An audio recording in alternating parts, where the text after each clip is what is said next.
नमस्कार डॉक्टर संदीप शर्मा जी, एक बार फिर से आपका बहुत बहुत स्वागत है तान्या क्योर बाय नेचर में। अपने शेड्यूल से आपने थोड़ा समय निकाला हमारे लिए। आज का टॉपिक सर बहुत इम्पोर्टेंट है, लेकिन इससे पहले कि मैं इस टॉपिक को उठाऊं, आपका थोड़ा सा इंट्रोडक्शन हमारे पब्लिक के लिए। Hello everyone, my self doctor Sandeep Sharma from Urmalia lifestyle medicine. और ये जो अभी करंट सिचुएशन चल रहा है, इसमें जो भी चीज़ें परेशानियां हो रही हैं, जो भी चीज़ें दिख रही हैं, वो ऐसा ना हो कि आपको चंद थोड़ा सा इन्फॉर्मेशन ना पता होने की वजह से आप परेशान हो जाएं, या फिर जो चीज़ें घर पे की जा सकती हैं वो आपको ना पता होने की वजह से आप हॉस्पिटल में चले जाएं। और वहाँ पे बचा जा सकता था अगर कुछ इन्फॉर्मेशन पहले से पता चल जाती तो हम उसी वही इंफॉर्मेशन आपके पास लेके आए हैं, ताकि जो चीज घर में की जा सकती है, आसानी से की जा सकती है, इफेक्टिवली की जा सकती है, वो आपको पता चल जाए। और जो 95% लोग हैं जो घर पे ठीक हो सकते थे वो हॉस्पिटल पे ना जाएं। इससे दो चीज होगा, आप हॉस्पिटल में जाएंगे भी नहीं, घर पे ठीक हो जाएंगे। और हॉस्पिटल में जिनको एक्चुअल में हॉस्पिटल की जरूरत है, वो लोगों के लिए हॉस्पिटल के बेड खाली रहेंगे, ताकि हॉस्पिटल ओवरलोड नहीं होगा और उनका हॉस्पिटल अच्छे से इलाज कर पाएगा, सही पूरा अपना ध्यान दे पाएगा, पूरी एनर्जी पूरा इंफ्रास्ट्रक्चर यूज कर पाएगा। तो ये वीडियोस जो आ रही हैं, इसका बनाने का मकसद यही है, ताकि सही लोगों को सही टाइम पे सही इलाज, सही इंफॉर्मेशन पता चल जाए, ताकि चीजें कुछ तो कंट्रोल में आए। और पहला जो घर पे ठीक हो जाएगा उसके लिए तो उससे अच्छी कोई बात ही नहीं है। तो इसी वीडियो की सीरीज में ये हमारा अगला वीडियो। जी सर। सर, आज का सवाल मेरा ये है कि मान लीजिए एक घर में 7 लोग रह रहे हैं, और जिनमें से सभी, आपको पता है, एक इन्फेक्ट हो गया और वो घर आया और उसने सभी को संक्रमित किया। सभी संक्रमित होंगे क्योंकि आपको पता है कि ये बहुत ज्यादा कंटेजियस है। तो ये मेरा सवाल ये है सर कि बीमार तो सब पड़ेंगे, लेकिन ज्यादा बीमार जो है वो कौन पड़ेगा? एग्जैक्टली तो एक चीज तो क्लियर है, जो भी करंट पैथोजन है, जो भी अभी करंट चीज जो चल रही है, ठीक है, उसका मैं नाम नहीं ले रहा हूँ, ये हम इनडायरेक्ट तरीके से बात कर रहे हैं, आपको पता ही है मैं किसकी बात कर रहा हूँ। वो ये नहीं देखता कि सामने वाला जो बंदा है वो कौन है, अच्छी इम्यूनिटी, बेकार इम्यूनिटी, मेल फीमेल, बच्चा बूढ़ा जवान, कोमॉर्बिडिटी, कुछ नहीं। अगर वो एयर पे है, वो अगर फैलेगा तो सबके अंदर बॉडी में बराबर से जाएगा, किसी में कोई डिस्क्रिमिनेशन नहीं है। अब जब वो अंदर चला गया, अब कौन उसको कैसे उसके ऊपर एक्ट करेगा, वो उसका पर्सन का जो बॉडी है वो कैसे रिस्पॉन्ड करेगा, ये अलग अलग हो सकता है। वो डिपेंड करेगा उस पर्टिकुलर पर्सन पे। जो इन्फेक्टिविटी है, जो क्वांटिजियस है, जो इन्फेक्ट होने का जो चांस है, वो तो सब में सेम सेम रहेगा, उसका कोई लेना देना नहीं। पहला। अब दूसरा सवाल आता है, सर कौन ज्यादा परेशान हो जाएगा, कौन जल्दी इफेक्टिव होगा? तो ये डिपेंड करेगा पेशेंट की इम्यूनिटी पे। अगर पेशेंट का इम्यूनिटी स्ट्रांग है तो बोलेंगे सर कैसे, आपको कैसे पता चला स्ट्रांग है, उसको इफेक्ट नहीं करता? स्टैटिस्टिक्स कहती है 80%, 80%, 100 में से 80 लोगों को कुछ होता ही नहीं है। मतलब 80% लोग सेफ हैं, उनको कुछ नहीं होता, उनको तो पता भी नहीं चलता कि हमको कुछ हुआ भी था। वो पर्टिकुलर चीज अंदर गई, उसको बॉडी ने बहुत आराम से हैंडल कर दिया, कोई सिम्टम भी नहीं आया। तो ये दिखाता है कि ऐसी कोई भयंकर इम्यूनिटी की जरूरत नहीं चाहिए अपने को। 80% लोगों के पास ऑलरेडी है, ये प्रूवन है। ये कोई मैं मेरा बनाया हुआ डाटा नहीं है, ये पूरी दुनिया की, आप किसी भी जगह चलेंगे 80% लोगों को कुछ नहीं होता। पहला डाटा। दूसरा डाटा, 100 में से 80 निकल गए, बचे 20। 20 में से 15 लोग जो होते हैं, उनमें से जो 100 में से, वो जो आखिरी के 20 में से जो 15 लोग हैं, उनको सिम्टम्स आते हैं, उनको फीवर आता है, उनको थोड़ा बहुत खांसी सर्दी जुकाम होता है, और कुछ दिन रह के बॉडी उसको रिस्पॉन्ड करके और वो लोग ठीक हो जाते हैं। तो 80 तो पहले निकल गए, 15 और निकल गए, 95%। ये कोई डाटा मेरा बनाया हुआ नहीं है, सब कुछ रिटर्न है पहले से ही, सबको, पूरी दुनिया मानती है इस बात को। तो मतलब 95% लोगों को तो कुछ करे बिना ही हो जा रहा है। अब अपन सिर्फ बात कर रहे हैं वो 5% लोग जो बीमार पड़ने वाले, सिर्फ उनके लिए। तो वो ऐसे कौन से लोग हैं, उन्हीं के लिए ही पूरा इतना तामझाम चल रहा है। तो वो 5% लोगों में से कुछ ऐसे होंगे जिनकी इम्यूनिटी हाइपर एक्टिव होगी, जिसको बोलते हैं ऑटो इम्यून डिजीज, लोगों में होता है। पहला। दूसरा, ऐसे कुछ होंगे जिनकी इम्यूनिटी लो होगी, इम्यूनो डेफिशिएंसी, या कम कम इम्यूनिटी होगी, वो लोग भी हैं। कुछ ऐसे होंगे जिनको साइटोकाइनिन स्टॉर्म की होने की प्रवृत्ति ज्यादा है, किसी को विटामिन सी की कमी होगी, किसी को विटामिन डी की कमी होगी। तो ये ही है, जो भी बातें चल रही हैं, जो भी चीजें हम बता रहे हैं, वो उन्हीं 5% लोगों के लिए बता रहे हैं, उन्हीं के लिए पूरा हॉस्पिटल जाम है। तो अगर हम 95% लोगों को पहले से ही, थोड़े जो बीमार होने वाले हैं वो तो घर ही पे ठीक हो जाएंगे, ये डेटा कहता है। तो वो लोग अगर हॉस्पिटल नहीं जाएंगे तो जो बचे 5% लोग हैं उनके लिए इंफ्रास्ट्रक्चर क्या होगा, बचा रहेगा। तो अब वो 5% की बात हो रही है। तो जो थोड़े बहुत सिम्टम विम्टम वाले हैं उनके लिए कोई फर्क नहीं पड़ता। वो 5% को अब अपने थोड़ा डीप एनालाइज करेंगे, कौन से ऐसे लोग हैं जो ज्यादा वनरेबल है। तो ऐसे लोग जिनको ऑटो इम्यून डिजीज होता है, उनके में क्या होता है, जैसे ही वो पैथोजन, जैसे ही वो चीज अंदर जाती है, हमारा बॉडी, हमारा इम्यून सिस्टम उसे वायलेंटली असर करता है। जैसे मान के चलिए आपको किसी ने धक्का मारा, आप इतने गुस्से हो गए कि पूरा स्टेट गन लाके और पूरे 1200 की 1200 गोली उसके बॉडी में डाल दिए, ठीक है, उसका मर्डर कर दिया। ये क्या हो गया, हाइपर रिएक्टिव हो गया। मतलब कहा तो सिर्फ एक बातों से ही काम चल जाना था, आपने तो उसको पूरा मार ही डाला। वैसे ही हमारा बॉडी क्या करता है, अगर वो पर्टिकुलर चीज जिसकी हम बात कर रहे हैं वो अगर चला गया, हमारा बॉडी अगर वायलेंटली एक्ट करने लगेगा, उसको बोलते हैं साइटोकाइनिन स्टॉर्म। अब अपने को ये समझना है किसके में साइटोकाइनिन स्टॉर्म होने की प्रवृत्ति ज्यादा है। तो एक्चुअली में जिसको ऑटो इम्यून डिजीज है उसके में तो ज्यादा है, इसमें कोई डाउट नहीं है। मगर हम पहले से ज्यादा ये देखा गया है, जो यंग लोग होते हैं उनकी इम्यूनिटी अच्छी है, और हाइपर एक्टिव भी हो सकता है, क्योंकि गुड और हाइपर एक्टिविटी में बस थोड़ा सा डिफरेंस है। गुड एक्टिव इम्यूनिटी में क्या कंट्रोल है, हाइपर एक्टिविटी में क्या इम्यूनिटी तो है लेकिन अनकंट्रोल है। तो किसका कंट्रोल है किसका अनकंट्रोल है, इसका पता लगा पाना मुश्किल है। मगर जिनका पहले से ही पता कि अनकंट्रोल है, जैसे ऑटोइम्यून डिजीज वाले, जिनको ल्यूपस है, जिनको ऑटोइम्यून डिजीज है, रूमेटॉइड अर्थराइटिस है, ठीक है, अस्थमेटिक है, ऐसे जिनको भी ऑटोइम्यून कैटेगराइज पेशेंट है, ऐसे पेशेंट्स को साइटोकाइनिन स्टॉर्म होना बहुत चांसेस है कि होगा ही होगा। क्यों? क्योंकि उनको पहले से डायग्नोस्ड है, उनकी इम्यूनिटी जो है हाइपर रिएक्ट करती है। यहाँ पे एक बहुत इंपॉर्टेंट इंफॉर्मेशन इन सब एनालिसिस से निकल के आया है, जिनको ऑटोइम्यून डिजीज है, अगर आप उनको इम्यूनो बूस्टर्स देंगे, ऐसे सप्लीमेंट्स देंगे जो इम्यून बूस्ट करते हैं, वो उनके लिए बहुत ही घातक होने वाला है। क्यों? क्योंकि उनका इम्यूनिटी तो पहले से हाइपर एक्टिव चल रहा है, अपन तो उसी से परेशान है। ऊपर से वो आप इम्यूनो बूस्टर दे रहे हैं, वो नहीं पता कहाँ पे जाके कौन सी चीज को बूस्ट करने वाली है।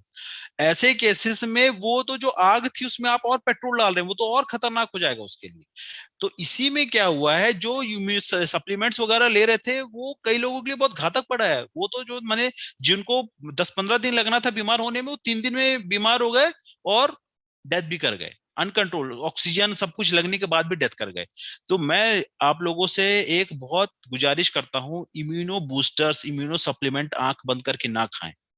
ठीक, आपको नहीं पता आपका बॉडी कैसा है, अगर आपको नहीं पता ऑटोइम्यून डिजीज क्या होता है, कौन कौन से डिजीज ऑटोइम्यून में आते हैं, और इम्यूनो, यहाँ पे इम्यूनो बूस्ट की जरूरत नहीं है, यहाँ पे इम्यून कंट्रोल की जरूरत है। तो आपको वो चीजें लेना है जो इससे हमारा इम्यूनिटी जो है कंट्रोल तरीके से काम करे, हमको वो चीजें लेना है। अब वो चीजें क्या होती हैं, वही पिछले वीडियो में भी बता चुका हूं मैं, आप वहां भी देख सकते हैं, यहाँ फिर से बता रहा हूँ। विटामिन सी, विटामिन डी जो है, ये इम्यूनो मॉड्यूलेटर्स हैं, ये इम्यून सिस्टम को मॉड्यूलेट करते हैं, जहां पे जरूरत होता है वहां पे एक्टिवेट करते हैं। मगर अगर आप इम्यूनो बूस्टर्स लेंगे तो वो कहीं कहीं आपके लिए बहुत घाटे का सौदा हो जाएगा अभी सिचुएशन। तो ये तो किन के लिए हो गए, जो ऑटो इम्यून डिजीज वाले। पहला, अगर आपकी इम्यूनिटी कम है, ये आपको सुनने में लगेगा अरे इसकी इम्यूनिटी कम है तब तो ये बहुत रिस्क है। ये यहाँ पे बहुत फायदेमंद हो जा रहा है, जिसकी इम्यूनिटी कम है उसके में साइटोकाइनिन स्टॉर्म नहीं हो रहा है। आप देखे होंगे बूढ़े बूढ़े लोग आराम से बच के आ जा रहे हैं, जवान जवान लोग मर जा रहे हैं। ऐसी बीमारियां जिसमें इम्यूनिटी कम होती है उनमें साइटोकाइनिन स्टॉर्म नहीं होने वाला, तो आप उस पर्टिकुलर जो अभी जो चल रहा है सिचुएशन, उससे नहीं मरेंगे। आपका डेथ हो सकता है निमोनिया से हो जाए, दूसरे इन्फेक्शन से हो जाए, लेकिन जो करंट अभी जो चल रहा है उससे नहीं होने वाला आपका, जिनका इम्यूनिटी कम है। तो जिनकी इम्यूनिटी कम है उनके लिए अपन अगर विटामिन डी, विटामिन सी देंगे तो वो थोड़े से में उनका काम चल जाता है, अगर हम उनका बस निमोनिया जो होने वाला है उससे बचा लें। तो ऐसे लोगों के लिए एकदम साफ सुथरी रेसिपी, जिनकी इम्यूनिटी कम है, सन एक्सपोजर लीजिए, विटामिन डी लीजिए, विटामिन सी लीजिए, और क्यूरक्यूमिन लीजिए। क्यूरक्यूमिन का क्या रोल है, जो आपको साइटोकाइनिन स्टॉर्म तो होगा नहीं, तो आप उससे मरने वाले नहीं है, लेकिन जो आपको निमोनिया होने वाला है उसके थोड़े दिन बाद, उससे आपको कौन बचा लेगा, क्यूरक्यूमिन बचा लेगा। एकदम सिंपल स्ट्रेटजी। अब जिनको हाइपर इम्यूनिटी है पहले से, वो लोग थोड़ा वनरेबल है, तो अगर वो लोग अभी से ही विटामिन सी विटामिन देने लगेंगे और कोई भी इम्यूनो बूस्टर्स नहीं लेंगे, इम्यूनो बूस्टर की कोई जरूरत ही नहीं है। इस पर्टिकुलर सिचुएशन में जो बीमारी चल रही है, इसमें इम्यूनो बूस्टर का कोई काम ही नहीं है। मैं आपको वो लेवल का इंफॉर्मेशन दे रहा हूं जो डॉक्टर्स बड़े बड़े रिसर्च लेवल पे जब हम डिस्कशन करते हैं ना, उस लेवल की इंफॉर्मेशन है। आपको सुनने में थोड़ा अटपट फायदेमंद है। बेटा मर जा रहा है, बूढ़े माँ बाप सही है, डायबिटिक वाले पेशेंट बच जा रहे हैं, और जिसको कुछ नहीं था वो मर जा रहा है। का हमारे यहाँ का एक कलीग था हमारा कार्डियोलॉजिस्ट, वो उसकी डेथ हो गई। तो ये क्या दिखा रहा है इसमें? जब डीप में आप समझेंगे तब यही बताता है, अगर इम्यूनिटी हाइपर है वो खतरनाक है, लो इम्यूनिटी सेफ है, और आप अगर इन्फेक्शन से बच जाएंगे उसके बाद वाले, तो आप बहुत सेफ है। तो ये है कुल मिला के एक बहुत इंपॉर्टेंट इंफॉर्मेशन, जिसको आप समझ जाएंगे तो शायद आप अपनी जिंदगी और अपने रिश्तेदारों की जिंदगी ज्यादा अच्छे से बचा पाएंगे। तो सर जो हाइपर इम्यूनिटी वाले लोग हैं, या जो जो ऑटो इम्यून डिजीज के जो लोग हैं, जैसे डायबिटीज भी ऑटो इम्यून में ही आता है, लूपस हो गया और हाँ, आर्थराइटिस हो गया, और भी डायबिटीज नहीं, नहीं बहुत सारे, डायबिटीज और रूमेटॉइड है, और डायबिटीज मैं आपको बता दूं, आर्थराइटिस आर्थराइटिस हो गया, उसमें है। हो गया, बिल्कुल बिल्कुल बिल्कुल। तो आईबीडी भी इसमें ही आता है सर। तो इन लोगों को क्या लेना चाहिए, और किस तरह से विटामिन डी और विटामिन सी से हो जाएगा काम इनका, मतलब इनको? बिल्कुल, देखिए इनको क्या लेना चाहिए, पहली बात तो मैं इनको सलाह दूंगा, आप कुछ भी मत लीजिए। क्योंकि यहाँ पे क्या लेना चाहिए में क्या आ जाता है, सर मैं ये वाला वो ले लूं, ये सर मैं ये सौंफ ले लूं, सर मैं ये लौंग ले लूं, सर मैं इम्यूनिटी बूस्ट कर लूं। बहुत सारे इम्यूनिटी बूस्टर आते हैं पैक्ड वाले, आपको नहीं लेना है। आपको समझिए, परेशानी ही वही है, इम्यूनिटी हमारे लिए खतरनाक काम कर रही है। तो आपको इम्यूनो बूस्टर्स तो लेना ही नहीं है, आपको इम्यूनो कंट्रोलर्स लेना है, इम्यूनो रेगुलेटर्स लेना है। इम्यूनो रेगुलेटर्स क्या है वो मैं बता रहा हूँ, साफ साफ शब्दों में बता रहा हूँ, एकदम आसानी से, एकदम साफ सुथरे शब्दों से। Vitamin C from citrus fruit, vitamin D from sun. Simple. अभी भी नहीं समझ में आया, फिर से बोल रहा हूँ, vitamin D from sun, vitamin C from citrus fruit. Neat and clear, कोई कंफ्यूजन नहीं है। पहला। दूसरा, आपको इम्यूनिटी के को इस सिचुएशन के बाद जो इन्फेक्शन होने वाला है उससे बचाने के लिए कुर्क्यूमिन। 3 स्टेप, सिंपल। जब तक आपको रेस्पिरेशन में प्रॉब्लम नहीं है, अगर रेस्पिरेशन में प्रॉब्लम आएगी तो प्रोन वेंटिलेशन एक और सपोर्ट है। सिंपल। कोई भी इम्यूनो बूस्टर के नाम पे आपको जो दे रहा है वो आपको आपको ज्यादा बीमार करने की तरफ एक आपका कदम बढ़ा रहा है। बिल्कुल भी ऐसा कुछ भी मत करिए। एकदम नीट एंड क्लियर मैसेज दे रहा हूं मैं, कोई भी इम्यूनो बूस्टर यूज नहीं करना है। जी। पहला। दूसरा, जो डायबिटीज है उसमें इम्यूनिटी कम होती है, एकदम क्लीन बता रहा हूं। अगर जी। टाइप 2 डायबिटिक है उसमें इम्यूनिटी कम होती है। टाइप 1 बच्चों में होती है, बच्चों को ज्यादा कुछ बीमार होते नहीं है। तो जो टाइप 2 डायबिटिक है उनकी इम्यूनिटी कम रहती है, तो वो ऑटो इम्यून वाली बीमारियों से सेफ है। बहुत सारे डायबिटिक आपको मिल जाएंगे जो आराम से ठीक होके घर आ गए हैं। लोग सोचते थे अरे बाप रे इसको डायबिटीज हो जाएगा, वो लोग ज्यादा सेफ हैं। अगर वो विटामिन सी विटामिन डी और कुर्क्यूमिन लेंगे और प्रोन वेंटिलेशन का थोड़ा बहुत दिक्कत होगा, तो वो ज्यादा सेफ है एक नॉर्मल इंडिविजुअल के मुकाबले। जी सर, मैंने ये भी सुना है कि इस स्थिति में प्रोटीन की मात्रा बढ़ा देनी चाहिए। आपके हिसाब से कहाँ तक ये ठीक है? प्रोटीन की मात्रा बढ़ा देनी चाहिए, यहाँ पे एक्चुअली प्रोटीन का कोई रोल ही नहीं है। आप प्रोटीन को ओवर एस्टिमेट कर रहे हैं।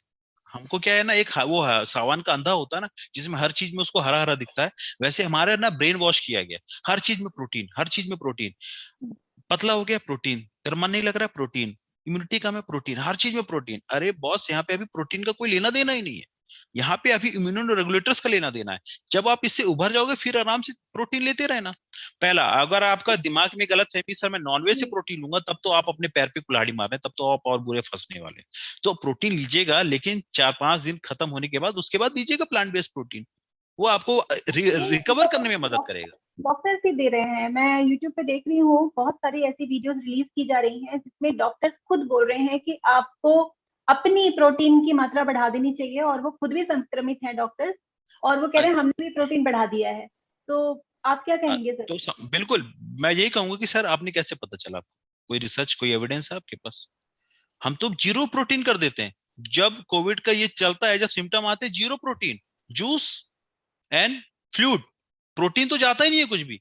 वो लोग 95% 100% सक्सेस रेट पे चल रहा है। ठीक है, तो ये एविडेंस तो उल्टा ही कह रहे हैं। हम तो खिलाते ही नहीं, कुछ भी नहीं खिलाते, ना कार्बोहाइड्रेट ना प्रोटीन, ना कुछ नहीं खिला रहे।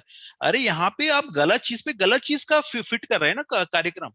कौन से एविडेंस के बेसिस पे आप उसको प्रोटीन खाने बोल रहे हैं? आपके मन में अचानक रात को सपना आया? अरे भाई, हर चीज में मेडिकल में एक एविडेंस होता है, एक प्रूफ होता है। प्रूफ एविडेंस क्या कहता है? एविडेंस यही कहते हैं अगर विटामिन सी लेवल बढ़ा देंगे, विटामिन डी लेवल बढ़ा देंगे, तो साइटोकाइनिन स्टॉर्म नहीं होगा। यहाँ पे साइटोकाइनिन स्टॉर्म चलेगा, कोई न्यूट्रिशनल डेफिशिएंसी थोड़ी है। भाई आपको प्रोटीन क्यों बढ़ा दें? आप में कमी है क्या प्रोटीन का? कोई ऐसे टेस्ट नहीं है। कौन से टेस्ट से पता चलेगा इसको प्रोटीन की कमी है? ऐसे कोई टेस्ट है ही नहीं। आपको कराए थे क्या रिकमेंडेशन देने से पहले? तो ये मन गढ़ंत जबरदस्ती की बात है ना। मेडिकल साइंस में straight forward, to the evidence, to the point बात होती है। टू द पॉइंट बात वही है जो मैं आपको बता रहा हूँ। ओके। पहला। दूसरा, एक चीज और मैं बता रहा हूँ, जिनका अभी जो कोविड का इलाज चला होगा, जो हॉस्पिटल गए होंगे, उनका एक इंजेक्शन लगता है डेक्सोना, डेक्सामेथासोन। वो स्टेरॉइड है, वो आपको इम्यूनिटी कम करने की इंजेक्शन दिया जाता है। अगर आपको नहीं पता तो मैं बता दूं, जिनको डेक्सोना लगा है कोविड के बाद जब हो रहा था, वो इम्यूनिटी कम करने का इंजेक्शन दिया जाता था ताकि साइटोकाइनिन स्टॉर्म ना हो। तो वो डॉक्टर बहुत स्पेसिफिक टाइम पे देता है कि जैसे साइटोकाइनिन स्टॉर्म होने के सिम्टम आ रहे, तुरंत डेक्सोना दे दो, तो इम्यूनिटी कम हो जाएगी। बस उसमें एक और रिस्क रहता है, बाद में निमोनिया हो जाएगा। तो जब साइटोकाइनिन से बच जाएंगे तो निमोनिया के लिए टाइम मिल जाएगा, उसको फिर बाद में अपन ठीक कर लेंगे। तो वो काम नेचुरली कैसे कर ले अपन? अपन विटामिन सी विटामिन डी ले, और निमोनिया से बचने के लिए क्यूमिन ले लें। वो नेचुरल तरीका है। आप हॉस्पिटल जाके डेक्सोना भी लगवा सकते हैं। लेकिन डेक्सोना मैं बता रहा हूँ इम्यूनिटी बढ़ाती नहीं, घटाती है। तो आपको ये इंडिकेशन मैं दे रहा हूँ, इम्यूनिटी कम कैसे फायदेमंद है अभी अभी की सिचुएशन। जी। तो सर, ये जो बहुत सारे काढ़े रेकमेंड किए जा रहे हैं आज की डेट में इम्यूनिटी बूस्टर्स के लिए, उसके बारे में आप क्या कहेंगे सर? ठीक है वो सबके उसके लिए? बारे में उसके बारे में मैं क्या कहूंगा, डाटा कहेगा। सबने तो काढ़ा पिया था ना, तो कुछ तो स्वर्ग सिद्धार हो गए। जिनकी इम्यूनिटी कम थी वो काढ़ा पिए तो बच गए, जिनकी इम्यूनिटी हाइपर वाली थी वो काढ़ा पिए तो स्वर्ग सिद्धार हो गए। बिना एविडेंस, बिना साइंस के कोई चीजों को क्या होता, फैशन चलता है। बीच में नहीं नहीं नहीं, काढ़ा वाड़ा आयुर्वेदिक के सब कुछ नहीं चलेगा, फिर बीच में फैशन चला, अब तो कुछ समझ में नहीं आ रहा तो सबको काढ़ा बांटो, सब गवर्नमेंट भी काढ़ा बांट रही है। अरे भैया देख तो लो कि कौन से वाले को क्या बीमारी। अच्छा, मेरा कहना है काढ़ा इतना हुआ, जिनको ऑटोइम्यून डिजीज था उनको वैक्सीन क्यों नहीं लगवा रहे थे सब? फिर क्यों उनको मना किया गया था ऑटोइम्यून वाले को वैक्सीन नहीं लगाना? जी, ये तो एक कनेक्ट कीजिए दोनों को, जी। कनेक्ट कीजिए दोनों को। आर्टिफिशियल वही चीज डाल रहे हैं जो एक्चुअली में होता है, उसको आर्टिफिशियल डाल रहे हैं। तो क्यों ऑटोइम्यून वाले को नहीं लगा रहे थे? इसका मतलब है ऑटोइम्यून वाले के लिए बहुत डेंजरस है। तो जब नेचुरल होता है वो भी डेंजरस होता है। ये इंडिकेट कर रहा है जो मैं बता रहा हूँ, एकदम सच्ची बात है। और जो मैं जी बता रहा हूँ ये कोई मेरा बनाया हुआ नहीं है, एकदम ट्रूथ है। जो साइंस में जो टॉप लेवल के रिसर्च पेपर, उनकी बात बता रहा हूँ। जी, बिल्कुल। हम ये यहाँ पर भी सिंगापुर में भी sir, before you go for this JAP, वो एक पर्टिकुलर आपको पूरा बुकलेट देते हैं और उसमें बताते हैं कि अगर आप इस प्रॉब्लम से जूझ रहे हैं, ऑटो इम्यूनिटी अगर आपको है, तो यू आर नॉट रेकमेंडेड। तो आई करेक्ट। होप कि तो हमारी यही इंफॉर्मेशन। यही यही ये इंडिकेशन ही दे रहा है कि ऑटोइम्यून वाले ज्यादा खतरनाक स्टेज में पहुंच जाएंगे। आप इम्यूनी बूस्टर दे दो, मतलब आग में और पेट्रोल डाल दिया आपने। ऐसे लोग बहुत होंगे। तो मैं बोलता हूँ भैया, चाहे कोई भी हो, ऐसी चीजें मत लीजिए जिससे इम्यूनिटी बूस्ट होने वाला है। एटलीस्ट 5 दिन तो मत लो, तब तक साइटोकाइनिन स्टॉर्म सेटल डाउन हो जाएगा। उसके बाद आप लेना इम्यूनो बूस्टर प्रोटीन, और जो चल रहा है मौसम, जिसका जो बेचने का मूड हो वो बेचे। जी, तो मैं पर्सनल लेवल पे मैं सभी दर्शकों से ये कहना चाहूंगी कि अगर आप किसी मेडिकल कंडीशन से ग्रस्त हैं, स्पेशली ऑटो इम्यूनिटी की कोई इशू आपके परिवार में किसी को भी है, तो उसको कुछ भी देने से पहले अपने एक्सपर्ट की राय ले लें, क्योंकि आप एक सेफ जोन लेकर के चलना आपके लिए ज्यादा जरूरी है, बजाय कि एक मुसीबत में फंस करके और आप इधर उधर भागे, जबकि सुविधाएं इस वक्त किसी भी अस्पताल में पूरी तरह से मौजूद नहीं है।